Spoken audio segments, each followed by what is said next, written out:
गुर्दे के मर्ज़ की अलामात क्या होती हैं?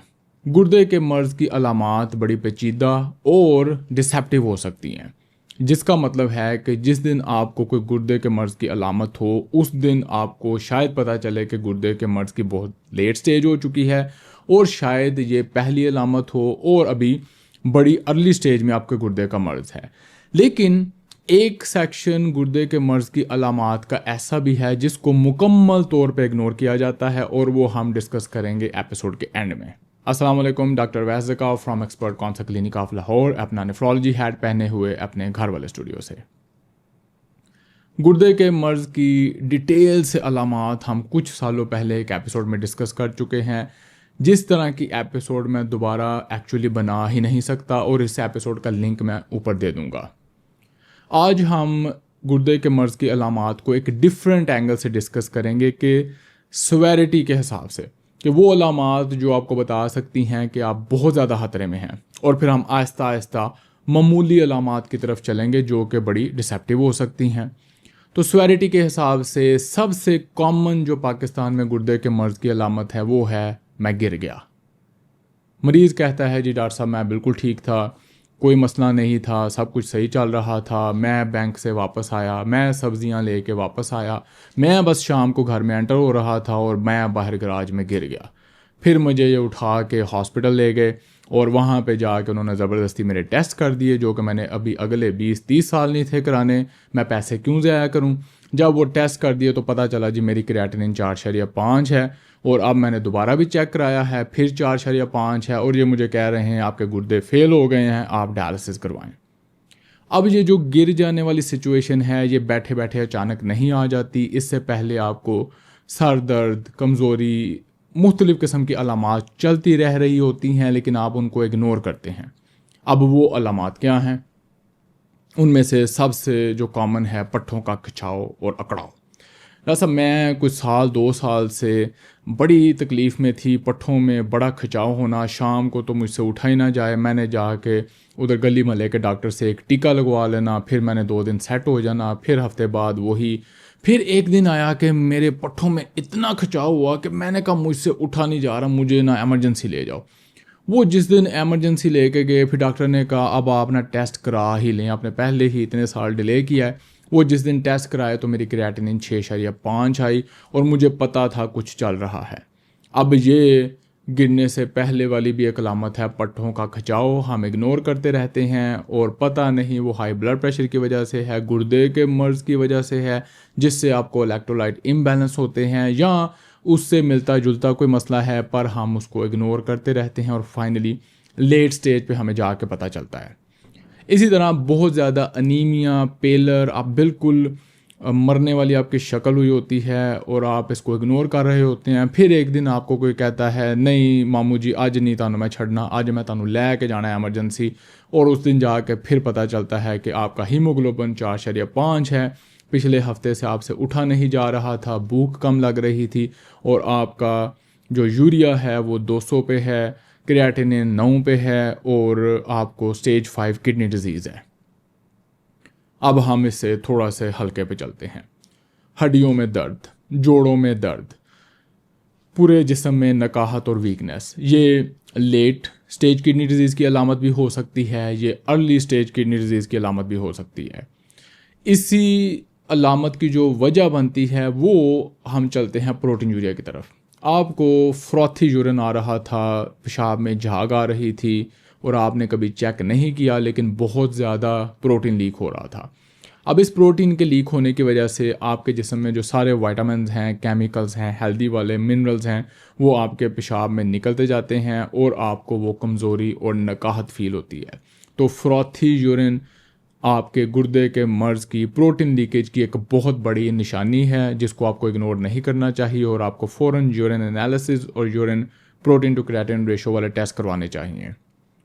फिर जब आपके पेशाब में बहुत ज़्यादा प्रोटीन जा रहा हो तो आपके पाँव में स्वेलिंग हो सकती है, आपके फेस पे स्वेलिंग हो सकती है, आपका सांस उखड़ सकता है बैठे बैठे या थोड़ी बहुत वर्जिश के साथ।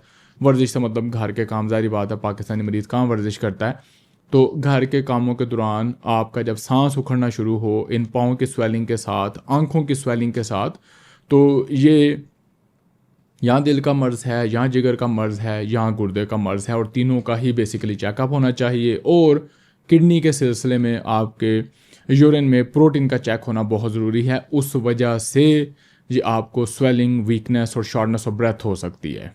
फिर एक हल्की फुल्की सिम्टम हमारी होती है फटीग। यार साहब मुझे थकावट महसूस होती है। अच्छा, हर पाकिस्तानी को, स्पेशली जो हमारी घर में फीमेल्स हैं, औरतें हैं, उनकी तो समझें कि ये दिन की रूटीन का पार्ट है। जैसे बंदा खुश, सैड, एंग्री फील करता है, उस तरह थकावट फील करना दिन के एक हिस्से में या दिन का ज़्यादा हिस्सा एक हमारा कोई नेशनल मेरे ख्याल से गेम है। तो बंदा इग्नोर करता रहता है कि यार मेरी चाची भी यही कहती रहती थी, मेरी दादी भी यही कहती रहती थी, मुझे थकावट है, तो कुछ नहीं, ये होता है शायद। ये नहीं होना चाहिए। एक आम हेल्दी इंसान की ज़िंदगी में जो एक्टिव है, जिसकी ज़िंदगी में पर्पस है, जो काम करता है, उसको ये थकावट वाला कंपोनेंट बड़ा कम या कभी कभार होना चाहिए। दिन में उसको एक्टिव ही रहना चाहिए और थकावट का एहसास नहीं होना चाहिए। अगर आपको है तो किसी ना किसी चीज़ की कमी है, आपने बेसिक ब्लड टेस्ट करवा के उनको ज़रूर चेक कर लेना है, कोई प्रॉब्लम तो नहीं है। और अगर वो सारा कुछ ठीक है तो अपनी खुराक को बेहतर करें, अपनी वर्जिश को बेहतर करें, तो आपकी ये फटीग का कंपोनेंट बेहतर हो जाएगा। लेकिन फटीग, हल्की फुल्की थकावट और उसके साथ कुछ जोड़ों में दर्द, ये आपके गुर्दे के मर्ज़ की निशानी हो सकता है। इचिंग और खारिश का बहुत ज़्यादा होना, ये बड़ा कॉमन है, और ये भी ज़्यादातर लेट स्टेज की निशानी है, जब आपके जिस्म में बहुत ज़्यादा chemical, urea, PTH, calcium, phosphorus balance के साथ नहीं रहते और उनका बैलेंस ख़राब हो जाता है। ये आपको इचिंग करवाता है। अच्छा, अब उस पे सोने पे सुहागा ये होता है जिन मरीज़ों का, पहले तो इनको अपना डायग्नोस करना चाहिए कि गुर्दे का मर्ज़ तो नहीं है इचिंग की वजह। जब हो जाए तो ये मरीज़, क्योंकि और इनका पानी बंद कर दिया जाता है, उनको और ड्राइनेस हो जाती है और इचिंग शुरू हो जाती है। इन शॉर्ट, आपको अगर इचिंग है, किसी किस्म की भी खारिश है, बार बार हो जाती है, तो आप उसको एलर्जी और एलर्जी की गोलियों से ठीक करने की कोशिश करें। लेकिन उससे पहले एक दफ़ा चेक ज़रूर कर लें कि आपके ब्लड में, गुर्दे में, लिवर में कोई मसला तो नहीं है। और एंड में हम डिस्कस करते हैं आखिरी सिम्टम, यानी कि बिल्कुल जब सब कुछ ख़त्म हो चुका होता है, भूख नहीं लगती, नौजिया है, आपको उल्टियाँ रहती हैं, आपके पेट में कुछ हज़म नहीं हो रहा, जो ही खाते हैं बाहर आ जाता है, और उस पे भी होम्योपैथिक और हकीम साहब की फक्की चलती रहती है, टेस्ट नहीं किए जाते। ये वो आखिरी स्टेज है गुर्दे के मर्ज़ की, जहाँ पे आपका यूरिया बहुत ज़्यादा हो गया है, आपको भूख नहीं लग रही, आपको मतली रहती है, आपको खाते ही उल्टी आ जाती है, पेशेंट कंफ्यूज रहता है, मेमोरी के इश्यूज़ हैं उसको गनूदगी रहती है, होश नहीं आती, रात को जाग के वो कंफ्यूज रहता है, सुबह शायद वो पड़ा हुआ सोया रहता है। ये आखिरी स्टेज है। इन अलामात का मतलब है कि गुर्दा वैसे ही मुकम्मल ख़त्म हो चुका है और अब पेशेंट को फ़ौरन डायलिसिस चाहिए। लेकिन एपिसोड को समराइज़ करने से पहले मैं आपको ये कहता चलूँगा कि गुर्दे के मर्ज़ की अलामात बहुत तरीक़ों से आ सकती हैं, और गुर्दे का मर्ज़ जो हर सिस्टम ख़राब करता है, वो अपनी एक अलामत दे सकता है आपको बताने के लिए, और आप उसको इग्नोर कर सकते हैं। उसकी बड़ी सिंपल सी एग्जांपल हमारा इरेक्टाइल डिसफंक्शन है। अगर आप डायबिटिक हैं और आपको इरेक्टाइल डिसफंक्शन है, तो इसका मतलब है कि आपकी कार्डियोवैस्कुलर हेल्थ ख़राब है, आपका दिल भी ख़राब हो सकता है, आपका गुर्दा भी ख़राब हो सकता है। इसलिए आपने इरेक्टाइल डिसफंक्शन में भी अपनी किडनी ज़रूर चेक करनी है।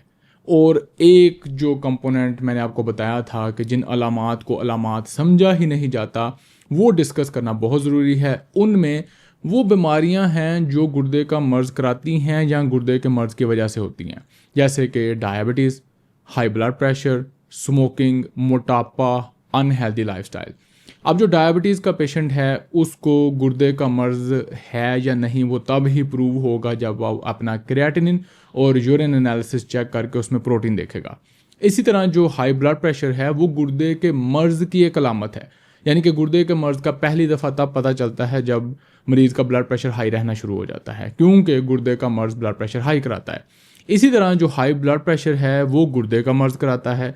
तो आपको इन दोनों में से एक भी चीज़ हो तो आपने दूसरी चीज़ को ज़रूर चेक करना है। और अगर आपको डायबिटीज़ है, ब्लड प्रेशर है, आप मोटे हैं, स्मोकिंग करते हैं, इरेक्टाइल डिसफंक्शन है, आपका यूरिक एसिड हाई है, तो आप गुर्दे के मरीज़ हैं, अनलेस प्रूवन अदरवाइज। जब तक आप टेस्ट करके क्लियर नहीं कर लेंगे कि आपको गुर्दे का मर्ज़ नहीं है, मैं आपको गुर्दे का मरीज़ ही समझूंगा।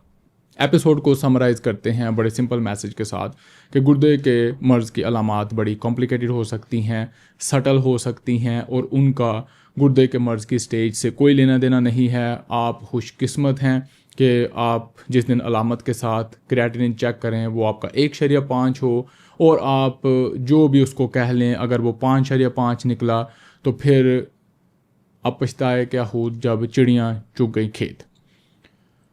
गुर्दे के मर्ज़ को जल्दी पता चलाने का सिर्फ एक ही वाहिद तरीका है, वो है स्क्रीनिंग, जिसमें आप अपने ब्लड में क्रिएटिनिन चेक करेंगे और यूरिन में प्रोटीन चेक करेंगे। और जब गुर्दे का मुकम्मल वर्कअप आप करने लगें तो एक अल्ट्रासाउंड कराने में कोई हर्ज नहीं है।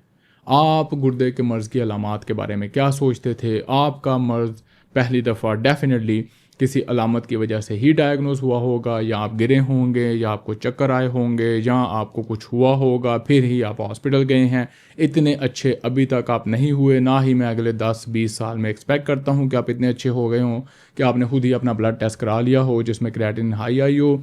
तो वो अलामत, वो एक्सपीरियंस आपने ज़रूर शेयर करना है ताकि हमारी आवाम एजुकेट हो, उनकी एंगेजमेंट बढ़े और हम इस अलामतों वाले चक्करों से निकलें और अपनी रेगुलर स्क्रीनिंग की तरफ आएँ। मुलाकात होगी अगले एपिसोड में। अल्लाह हाफ़िज़।